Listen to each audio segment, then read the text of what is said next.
I hate this.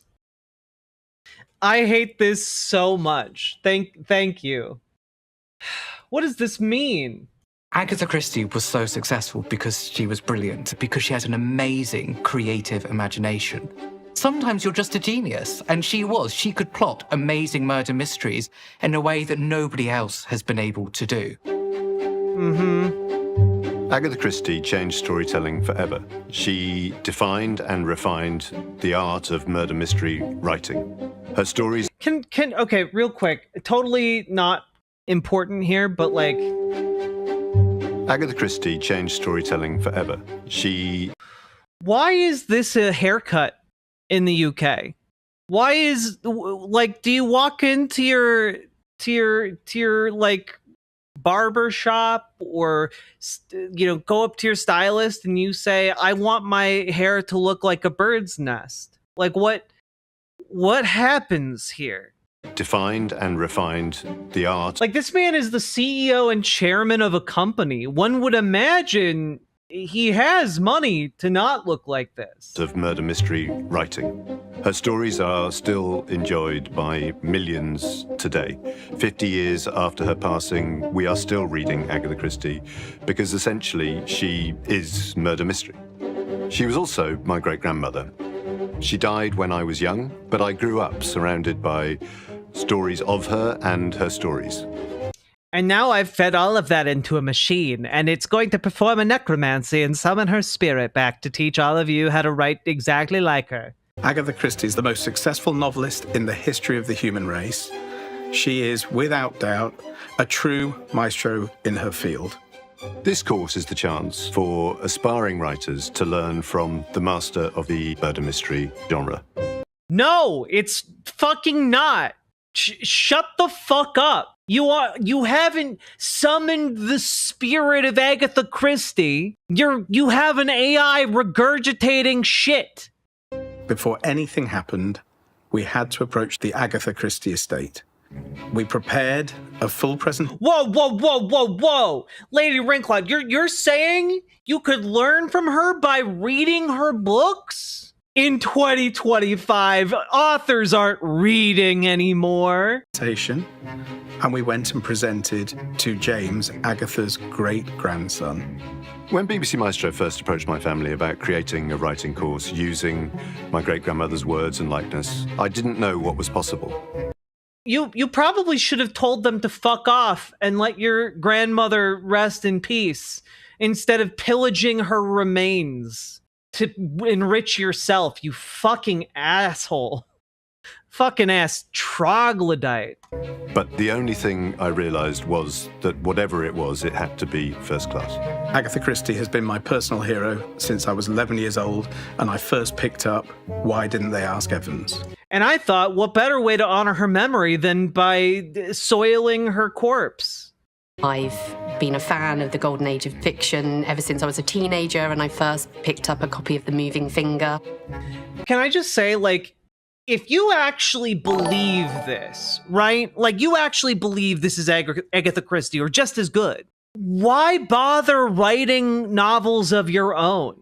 Like, genuine question. If you actually believe that AI is capable of just straight up resurrecting Agatha Christie, why on earth would you write your own novels? Why not just have an Agatha Christie AI write all of your fucking murder mysteries? This is gross. We presented to James what... This is gross and antithetical to art. Antithetical to everything that Agatha Christie lived her entire life doing. We wanted to achieve, to represent and honor the legacy of Agatha Christie. One of the provisos of this project was that at every single stage, the family would see and have sign-off on what we do. From the start, we had three guiding principles for this project. First and foremost, and non-negotiable, the basis for the words had to be Agatha Christie's own writing. Secondly, the look and sound of Agatha Christie had to be authentic. And finally, the course had to be valuable for aspiring writers. This couldn't just be a visual representation. This is genuinely shitty. Dag no like make fire. So Thag throw Rock into fire so Rock can learn to make fire and then Rock make fire. Soccer Tanuki, thank you for the 5 tier 1 subs. To be fair, we don't know what old Aggie was into. She might have thought soiling her corpse was hot. I mean, maybe, you know? It had to be an acted performance. It's the interaction, the personal sensation that you are learning directly from the maestro.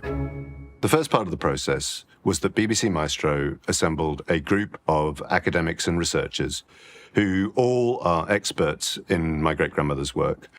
Oh, why bother having them give any input? Like what? Why not have them teach the class? What, you have a bunch of experts on her writing. Why not have them teach the class? Under the heading of Mark Aldridge. When they brought me on board, Genuinely, it is because of money. It's because you don't have to pay an AI chatbot residuals. they wanted to find out what material there was about Agatha Christie, both the person but also her writing. It was really important that we were working from Agatha Christie's own words. We weren't inventing things, we weren't guessing at what she did. We really wanted to make sure that we knew how she processed all this material, all of her brain power. You can't. Look, you literally can't. You feed all of this information into an AI. It cannot replicate the thought of a human brain. The way a large language model works is not the way a human mind works. They are completely different. There's not a thought process here. To make these amazing best-selling novels, and we put together a script that I think we can be really proud of. One thing James said to us was that our script was the best academic analysis that he'd ever seen of Agatha's writing. I think as director, you set out a vision right at the beginning of what you want it to be, and then you assemble a team and they work all to their best of their creative abilities. I think it was our job to bring that script to life. First and foremost, and at the heart of this project, are the words. But to bring those words to life took an extraordinary performance from our actor, Vivian Keane. From about 150 actresses that we sampled, we ended up with about 6. The process was quite long. It took around 1.5 years, I'd say, from start to finish, before we found the brilliant Vivian Keane. No When shade we to Agatha auditioned Christie, Vivian- but I'm very glad they didn't start with Isaac Asimov. I really hope this doesn't become more prevalent, because I genuinely, this makes me feel nauseous and like sick to my stomach in a way that I find difficult to put into words. Like genuinely, there's a part of me that feels like you are taking the essence of somebody's life work and feeding it into a machine to spit out a horrid simulacrum. You know, like this is like I genuinely, it's a desecration. Like I view it as tantamount to like violating a person's corpse. It's disgusting to me. Like I don't know if you guys, like, I have an immense respect for the written word and for all forms of storytelling, and to cheapen it like this in order to save a couple bucks, in order to traffic someone's life's work around as if it's like a sideshow novelty. It's really, really gross. It was apparent that she was perfect for the role. She really brought Agatha to life in the script that we gave her to read. Working with Vivian Keane was an absolute gift. I'd never seen anybody put so much into a performance. We thought we were dealing with Agatha Christie for 2 or 3 days. It was amazing. It's unlike anything I've ever done before. I don't think I'm ever going to get her voice. I really want to kick these people in the Dickens. Careful, they're gonna dig up Dickens next. As such, but I've Thank you for the $10 dono, Paladin. got the cadence. Just trying to get that period feel, because she's got a voice that is very much of her era, I think. And the more I looked at her stuff as well, I think she's just feisty and funny and so ordered, and she really studied her craft. I find that with a lot of actors that they really get into character when they get into costume. It really helps them to embody the character that they're playing. So I did quite a lot of research to find out what Agatha's engagement ring looked like. She quite often would have her brooch here on the lapel of her jacket. Because she was so detail-focused in her writing, it makes sense that she would be so detail-focused in how she put herself together as well. With Viv, I think it really helped her to embody Agatha. This is not an impersonation, it I'm is an still interpretation. salty about that AI-generated George Carlin stand-up special that Will Sasso and his nitwit buddy created. Oh, same. It is. It's abhorrent. It's abhorrent, and I know that this might make me seem like I'm like stuck up about it or something, right? But like genuinely, how can you support this? Imagine having so little respect for like the entire concept of human to human communication that you want to offload literally our most time-honored tradition to it.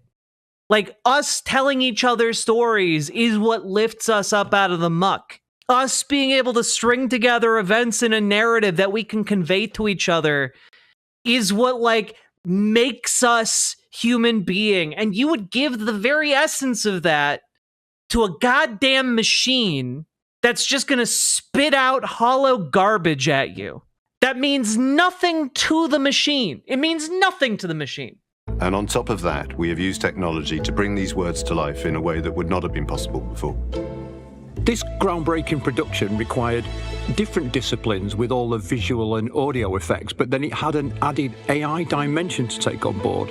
So assembling the team for this project was kind of unique for BBC Maestro because obviously they used all the same, filming crew that we'd always used, but there was a whole new set of people that we'd not used before. So we were introduced to like the wardrobe, the hair, the makeup.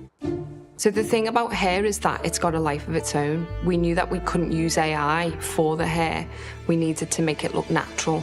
I think if this project was 100% computer generated, it would look fake.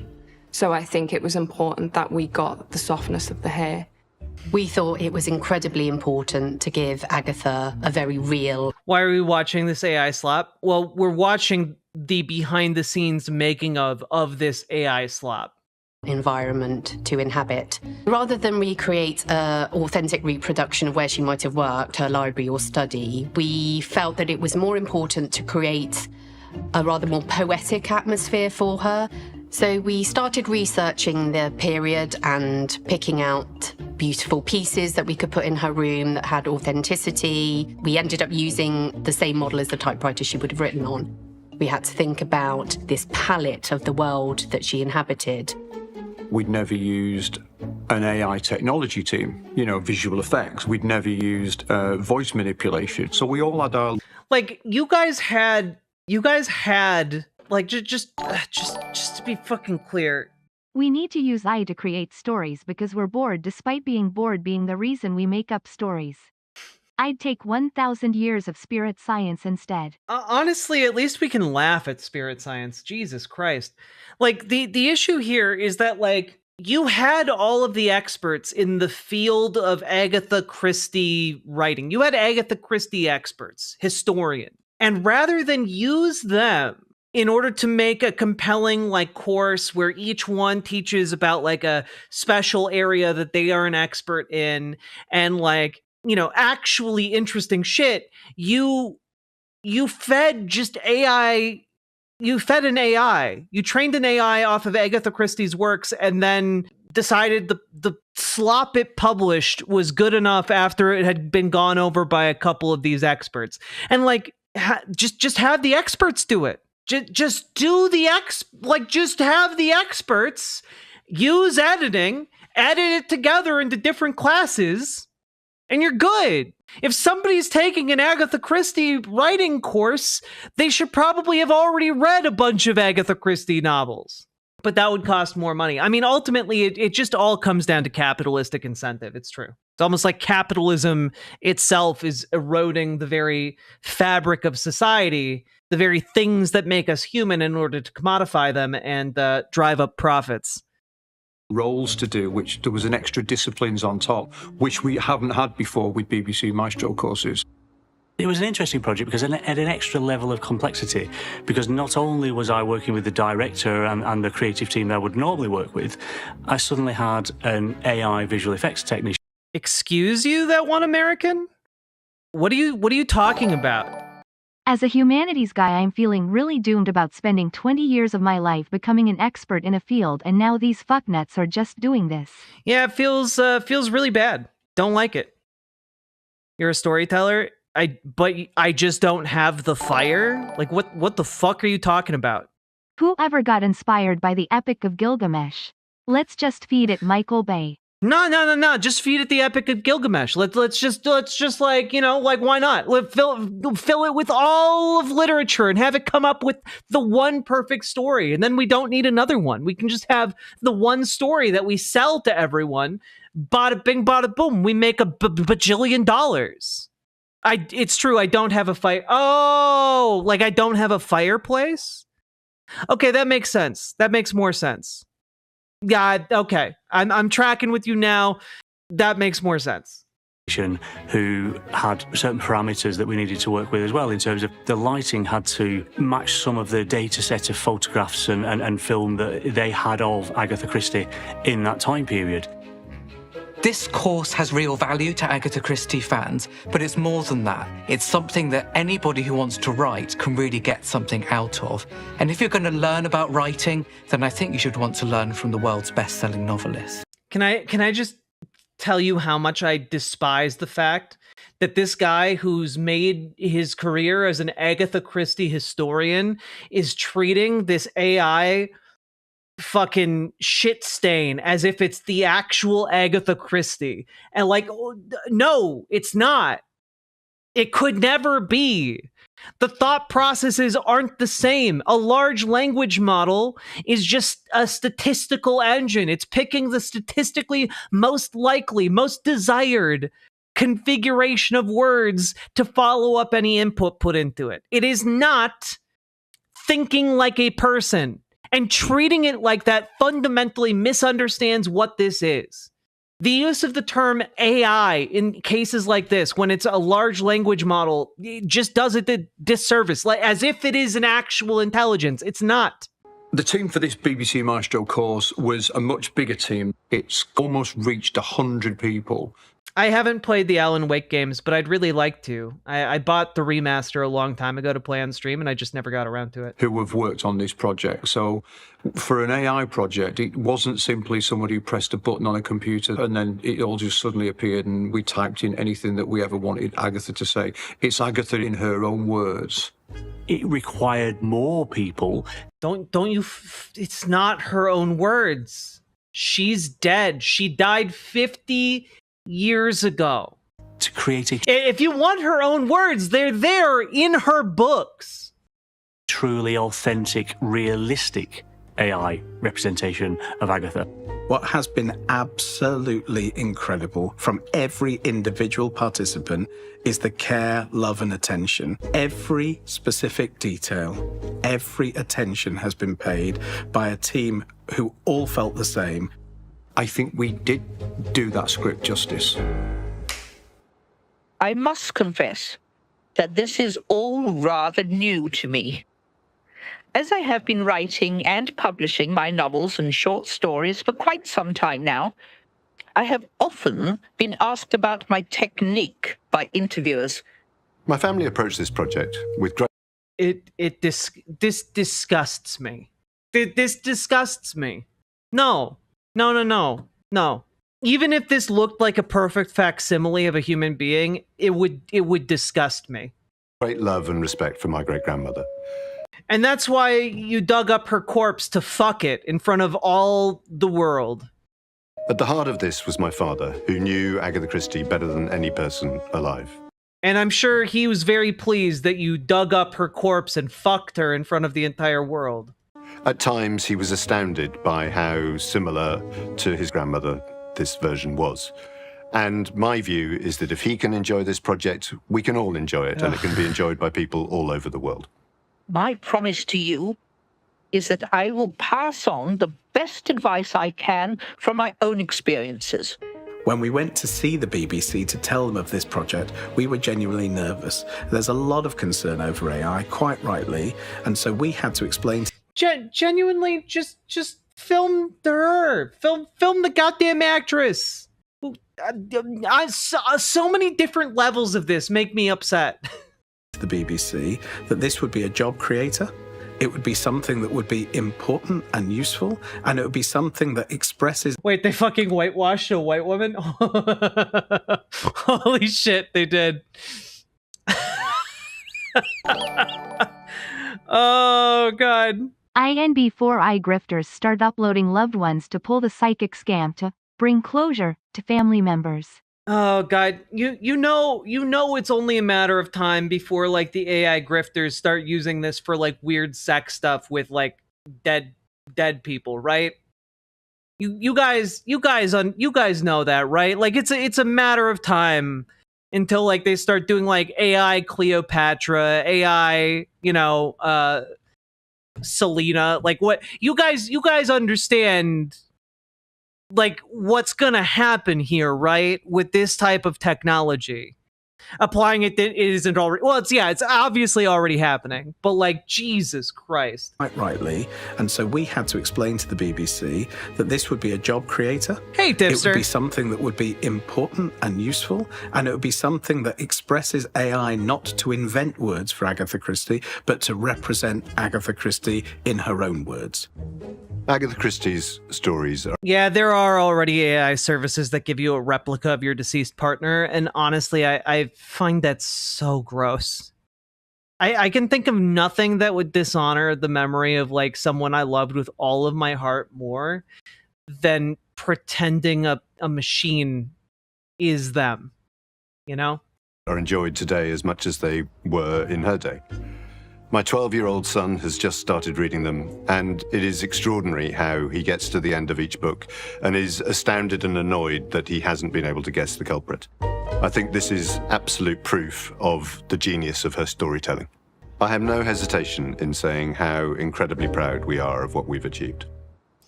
The family should sue, yeah, but the family signed off on this. I just think it's disgusting on principle. I am Agatha Christie, and I...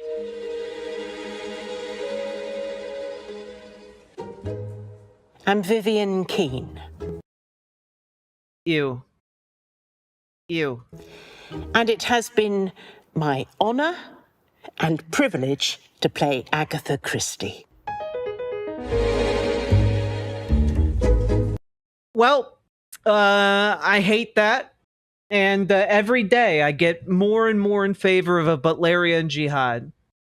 Okay? Every day that passes, a Butlerian jihad sounds more and more desirable. Oh, God. Girl, why are you on so late? I'm sorry, Austin Sims. I'm a late night bean. And also, I have so much going on in the daytime that, like, I can't do the stream earlier. I am going to be moving soon, and that might be able to help. I might be able to move it a bit earlier, but, like, late is just kind of how I do. But yeah, this was really fucking disgusting, right? We've gone to great efforts to have Jack speak in her own words. AI Riverboat Jack, I love capitalism. No! See? Disgusting. It must be eliminated. It must be destroyed. A Jacklarian jihad, indeed. Let's not get mad at Vivian, though. I mean, I'm not super mad at Vivian. Like, a job's a job. Acting's hard. But, like, I'm mad at everyone else that allowed this to happen. It's just so gross. It's just so gross. Ugh. Anyway, AI is bad. And maybe we should not use it, actually. Maybe we should actively rail against the use of AI and oppose it in all of its forms because it's destroying society for the profit of a few elite people at the expense of literally all of us. Riverboat Jack is going to town. All the viewers gather around. Twitch and YouTube is where she streams. All that content is bursting the seams. politics, dating, and plenty more. Her sense of fashion you'll adore. So grab your stuff and hop aboard. We're going straight to Jack's Discord. Riverboat Jack.